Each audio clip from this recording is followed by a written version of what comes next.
एक दूसरी कहानी सुनाता हूं। मैं आपको 2-3 कहानी सुनाऊंगा, फिर उन सबका सार निकाल लेंगे एक साथ हम लोग।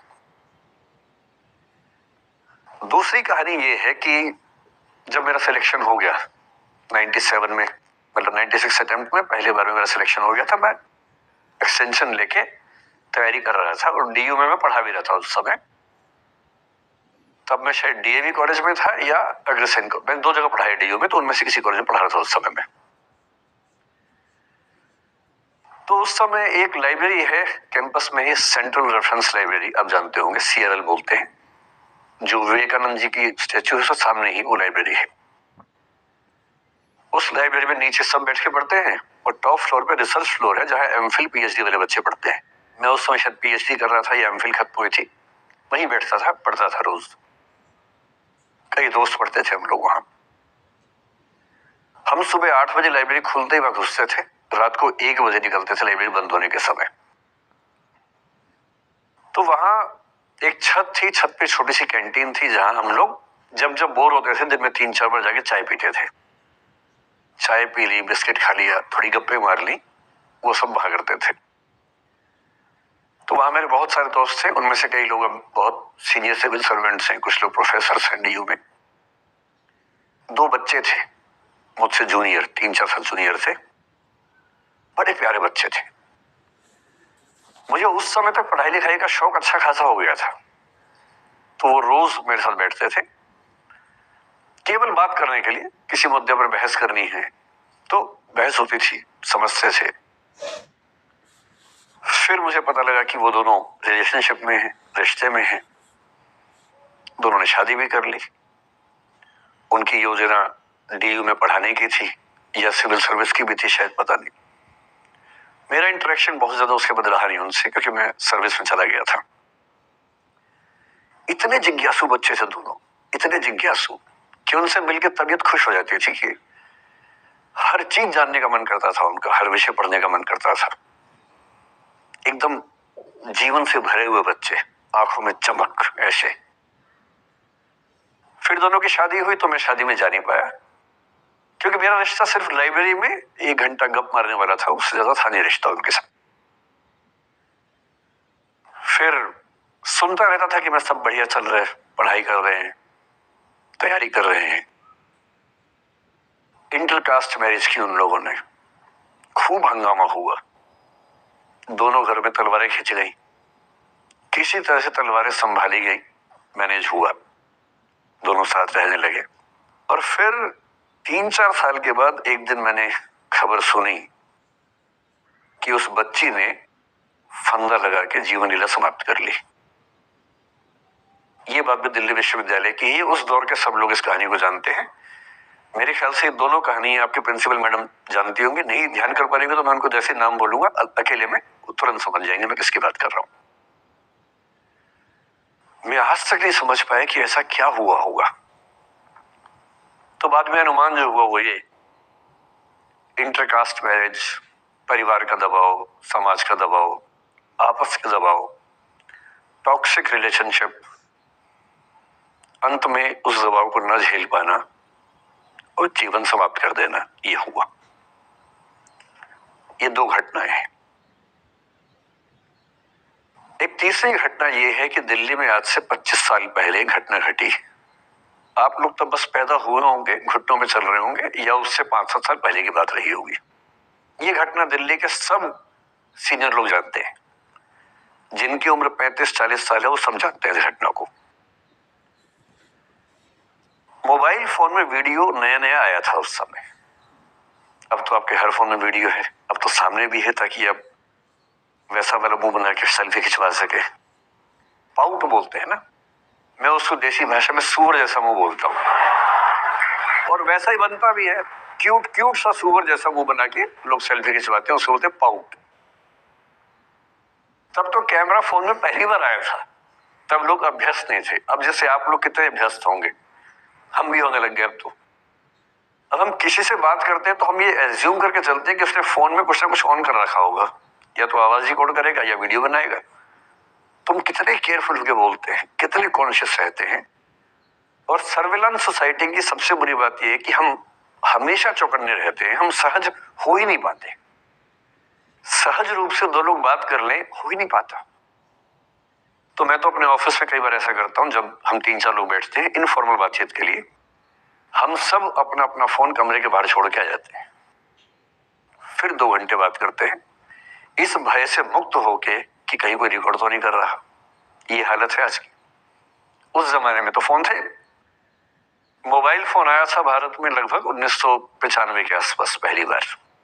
बड़ा महंगा था, 16 रुपए प्रति मिनट इनकमिंग, 16 रुपए प्रति मिनट आउटगोइंग, ये रेट से उस समय। और फोन वो थे जिनसे आप कील भी ठोक सकते हैं, वैसे वाले फोन थे, बटन वाले फोन थे, नोकिया एक कंपनी थी, उसके फोन हुआ करते थे। उसके 4-5 साल के बाद क्या हुआ, पहली बार किसी कंपनी ने फोन में कैमरा लगा दिया। ये बात उस समय के लोग नहीं समझते थे। जब भी नई तकनीक आती है उसको समझने में टाइम लगता है। जो पहले समझते हैं फायदा उठा लेते हैं, जो थोड़ा लेट समझते हैं वो उसका नुकसान उठाते हैं। उस समय दिल्ली के एक प्रसिद्ध स्कूल में 11वीं-12वीं क्लास के 2 बच्चों में आपस में कोई रिलेशनशिप रही होगी। वो दोनों किसी ऐसी सिचुएशन में थे जो सिचुएशन बहुत ही प्राइवेट किस्म की थी, बहुत निजी किस्म की थी, जिसको पब्लिक नहीं कर सकते। कुछ फिजिकल रिलेशनशिप जैसा मामला था। उस दुष्ट लड़के ने लड़कों के इतिहास को कलंकित कर, लड़कों का इतिहास वैसे भी कलंकित ज्यादा है, उसे और कलंकित करते हुए उस पूरे सिचुएशन का वीडियो बना लिया। ऐसे मामलों में दुर्भाग्य है, मैं लड़का हूं इसलिए लड़के पवित्र थोड़ा ना हो जाएंगे, लड़का है इतिहास कलंकित तो है, उसे वीडियो बना लिया और दुष्टता का चरम स्तर निभाते हुए वो वीडियो अपने एक दोस्त को शेयर कर दिया। ये कहे कि किसी और को दिखाना मत, जैसा कि होता है अफवाहों की दुनिया में। हर अफवाह एक व्यक्ति एक को ही बताता है, ये कह के किसी और को मत बताना, और अगला व्यक्ति भी अगले को यही कह के बोलता है किसी और को मत बताना, और इस तरह से पूरे शहर को खबर होती है और सबको लगता है कि सिर्फ मुझे पता है। वो वीडियो फैल गया। नए नए फोन आए थे, पर वो फोन कम लोगों के पास थे, कैमरे वाले फोन। तो फोन से कितना फैलता, ज्यादा नहीं फैला। लेकिन उस समय दिल्ली की कुख्यात मार्केट हुआ करती थी, पालिका बाजार, अभी भी है, पर तब वो कुछ और कामों के लिए कुख्यात हुआ करते थे। अब तो कपड़े मिलते हैं, तब कपड़ों के साथ कई चीजें और मिलती थी वहां। जैसे गंदी फिल्मों की सीडी चाहिए हो तो वहां मिलती थी, ग्रे मार्केट में चोरी छिपे। इस वीडियो को सीडी में कन्वर्ट करके लोगों ने वहां से खरीदा, लाखों करोड़ों की संख्या में। नए नए टेलीविजन चैनल प्राइवेट आए थे, और प्राइवेट टीवी चैनल को खबरों की भूख इतनी होती है कि वो खबर के लिए जान दे सकता है और जान ले भी सकता है किसी की। 24 घंटे इस खबर पे, इस चीज पर खबरें चल रही थी सारे चैनल्स में कि ये वो लड़का है जिसने ऐसा किया, ये वो लड़की है, ये वो स्कूल है, इस स्कूल की प्रिंसिपल से बात करेंगे, इससे बात करेंगे। वो जो बच्ची थी जिसकी इसमें कोई गलती नहीं थी, सिवाय इसके कि वो किसी एक लड़के से प्रेम करती थी, जो कि उस उम्र में बच्चे कर बैठते हैं, इसके लिए बहुत चिल्लपौनी बचानी चाहिए। अब बच्चों को आप हर बात पे अपराधी नहीं मान सकते। उस बच्चे की गलती सिर्फ इतनी थी कि उसने अपने दोस्त पे भरोसा किया, जो भरोसे के लायक था नहीं। वो नीच किस्म का व्यक्ति था जिसने उस संबंध की गरिमा को समझा नहीं। उस बच्ची के घर के बाहर 24 घंटे न्यूज चैनल से कैमरे खड़े रहे। घर से कोई भी निकले 50 कैमरे पीछे, आप बताइए आपकी बेटी कैसी है, आप बताइए आपकी बहन कैसी है। अंत में उस पिता ने अपनी बच्ची को इस देश से बाहर भेज दिया। उसके कुछ दिन बाद की जो खबर टीवी चैनल से नहीं दिखाई, उसके पिता ने आत्महत्या कर ली। ये तीसरा इंसिडेंस है। ये सारी खबरें सच्ची बता रहा हूं मैं, इनमें से एक भी झूठ नहीं है। झूठी कहानियों से मोटिवेशन दिया जा सकता है, मैं जानता हूं, पर जब सच्ची कहानियां हैं तो मैं झूठ क्यों बोलूं?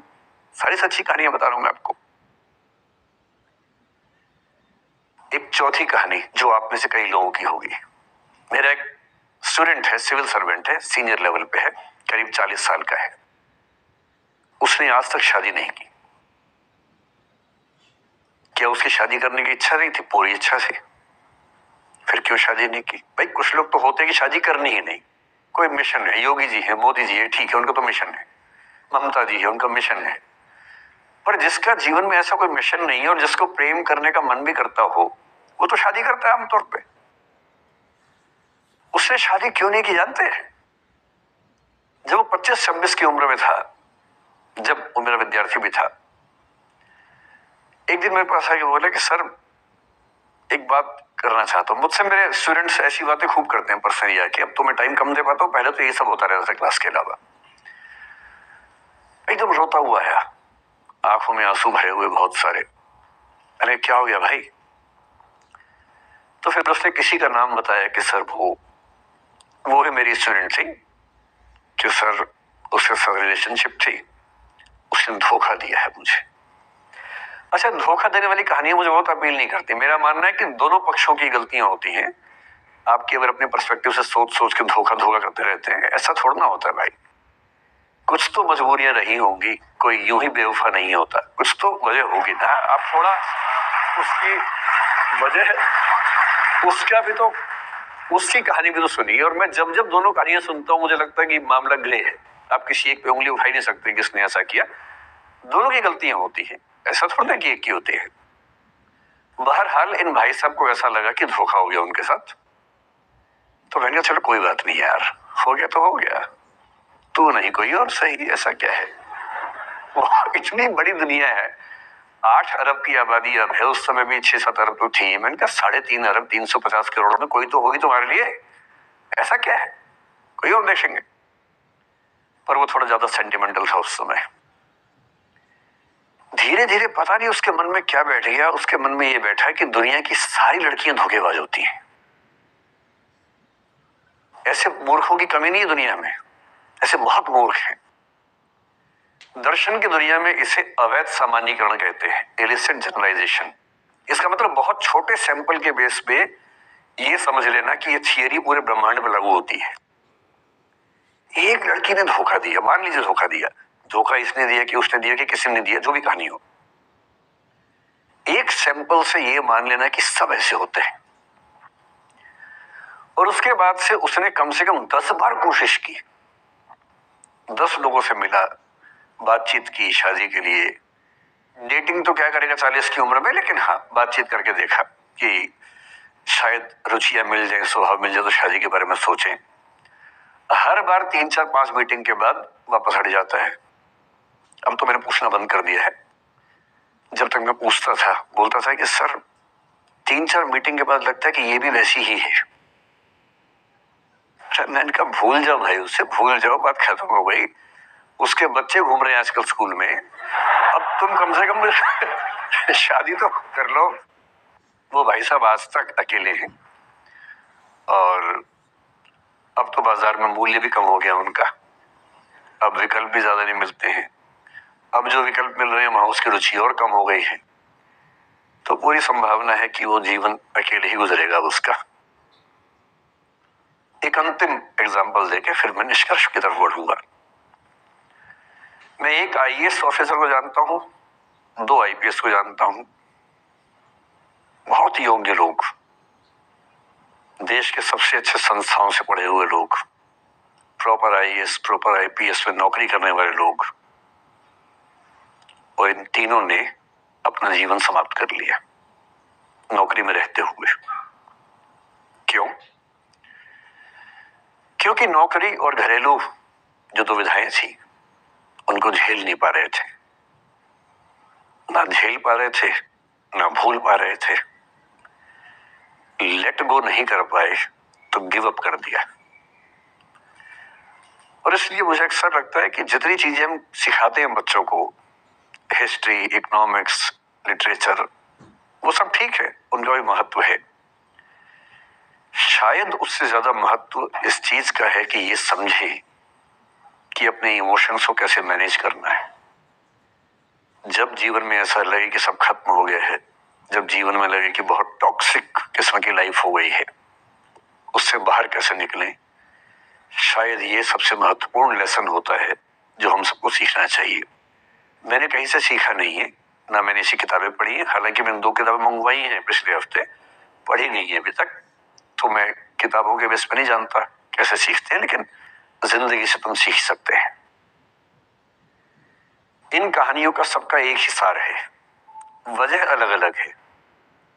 एक व्यक्ति ने इसलिए अपना जीवन समाप्त किया कि वो रिश्ता उसके हाथ से छूट रहा था।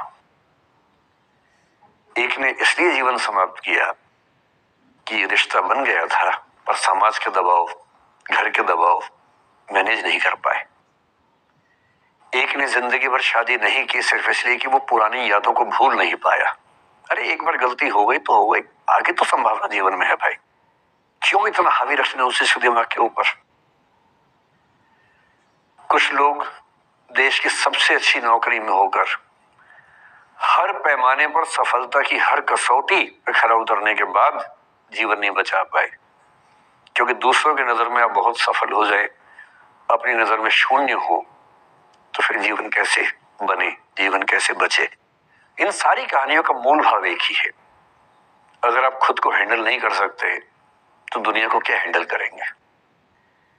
दुनिया को हैंडल करने से पहले खुद को हैंडल करना सीखना पड़ता है, और उसका सबसे आसान जो रामबाण उपाय है उसको बोलते हैं द आर्ट ऑफ लेटिंग गो।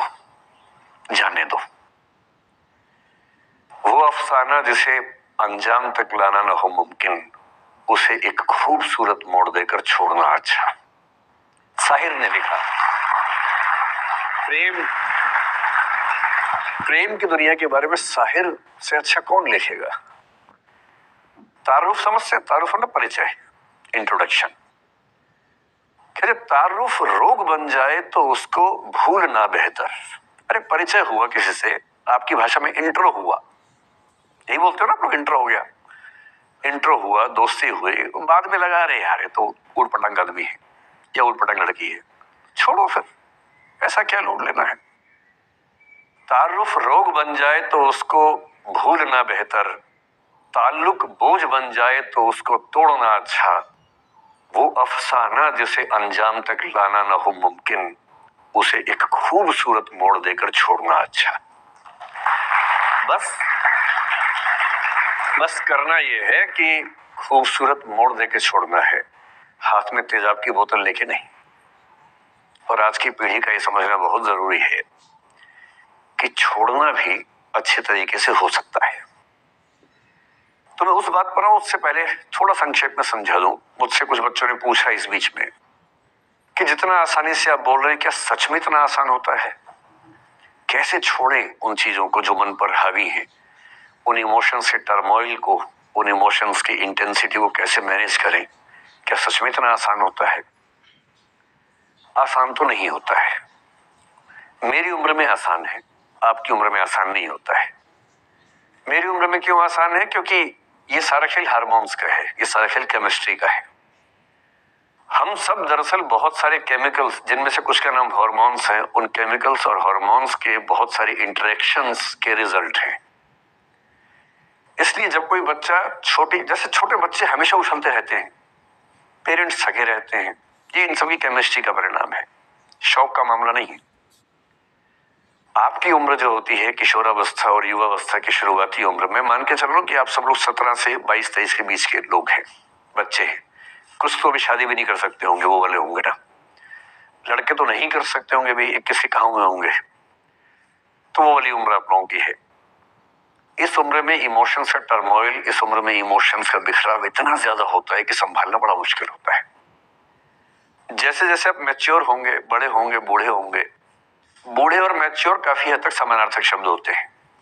बूढ़ा आदमी आमतौर पर मैच्योर हो ही जाता है, और जो मैच्योर हो जाता है उसको बुढ़ा ही बोलते हैं, चाहे वो दोस्त हो आपका। तो मैच्योर होने के बाद मैच्योरिटी के कई लक्षण हैं, 10-20 लक्षण। उनमें से एक ये है कि आपके इमोशंस में इंटेंसिटी उतनी नहीं रह जाती जितनी बचपन में होती है।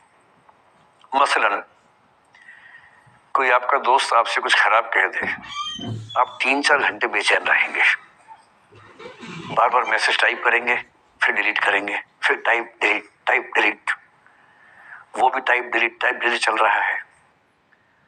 एक दिन हो गया बात हुए, ना वो पढ़ पा रहे हैं ना आप पढ़ पा रहे हैं, बेचैनी चरम पे है। अब इतना ही मामला है, नाक का सवाल है कि पहले कौन झुकेगा।